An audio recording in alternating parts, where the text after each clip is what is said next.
C'est-à-dire qu'effectivement, l'observateur, quand il a compris qu'il peut agir sur le champ de cohérence, il a la possibilité de créer des formes qui vont modifier la perception proche, voire la réalité proche qui l'environne.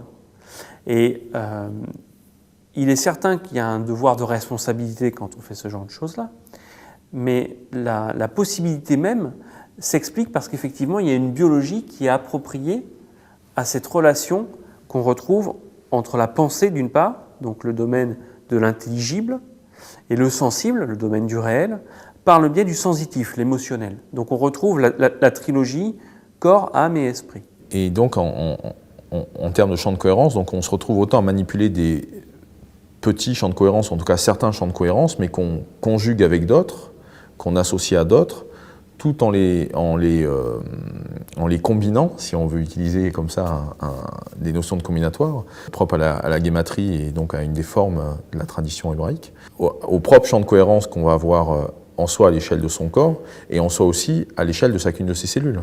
Alors, le champ de cohérence, c'est quelque chose d'assez général. Il y a le champ de cohérence local, qui est donc quelque chose qui est partagé par un ensemble d'individus sur la planète Terre, par exemple.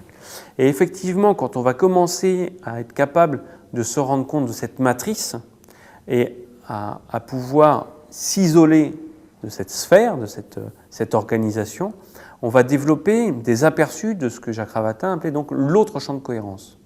On n'a pas 3000 champs de cohérence. Il y en a un qui est celui qui est usuel, celui qui est partagé, l'anodin, ou la réalité triviale.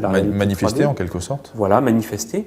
Et puis effectivement, une réalité plus profonde à laquelle j'accède avec une sorte de recueillement ou de vision, qu'on trouve aussi quand les gens parlent de synchronicité. C'est la porte d'entrée, les synchronicités. Il y a des choses beaucoup plus profondes, mais c'est une porte d'entrée.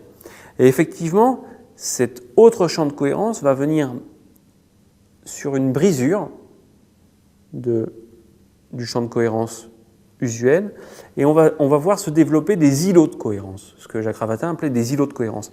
Et dans ces îlots de cohérence, ou autour de ces îlots de cohérence, tout est possible. Alors, juste, est-ce qu'on peut avoir peut-être un ou deux exemples de ces mouvements entre brisure, interaction ou surgissement de l'autre champ de cohérence dans le champ de cohérence usuel?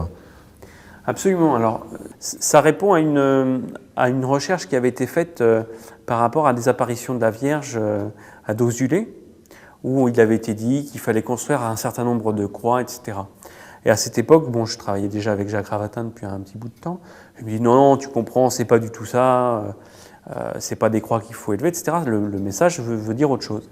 Et on travaille là-dessus un certain temps, on cherche, et on s'est rendu compte qu'effectivement, des formes géométriques, avec une certaine façon de les réaliser, donc une amorce, disons, mathématique. De structuration. De structuration, absolument. Et puis cette amorce mathématique avec sa génération et sa plastique pour faire en sorte de lui donner une représentation graphique, géométrique, donne à terme un dessin agissant. Et ce dessin agissant va influer sur les réactions en profondeur des personnes. Alors, ça peut donner des choses tout à fait curieuses. Par exemple, si vous tracez ce dessin avec un grand traceur de 1 mètre ou 2 mètres sur 2 mètres et que vous affichez ça dans un bureau, je parle d'expérience, les personnes auront tendance à vivre un approfondissement de conscience. Donc, d'être plus responsables de leurs actes, de faire face à leur rôle dans des situations y compris difficiles. C'est des choses qui sont de l'ordre de l'intangible parce qu'on se dit, on ne voit pas très bien comment un dessin qui est simplement dans le périmètre de vision, et un dessin totalement abstrait qui ne représente rien, qui est dans le périmètre de vision d'une personne régulièrement sur 6 mois, sur 1 an, va l'amener à un changement en profondeur dans la psyché. Ce type d'expérience en lui-même, ça ouvre une cascade d'analogies ou en tout cas d'associations d'idées sur par exemple la tradition des tankas dans l'approche tibétaine où donc on est aussi avec des représentations graphiques de formes censées être agissantes ou en tout cas véhicules d'une certaine énergie ou d'une certaine relation réelle. Ça soulève un couvercle.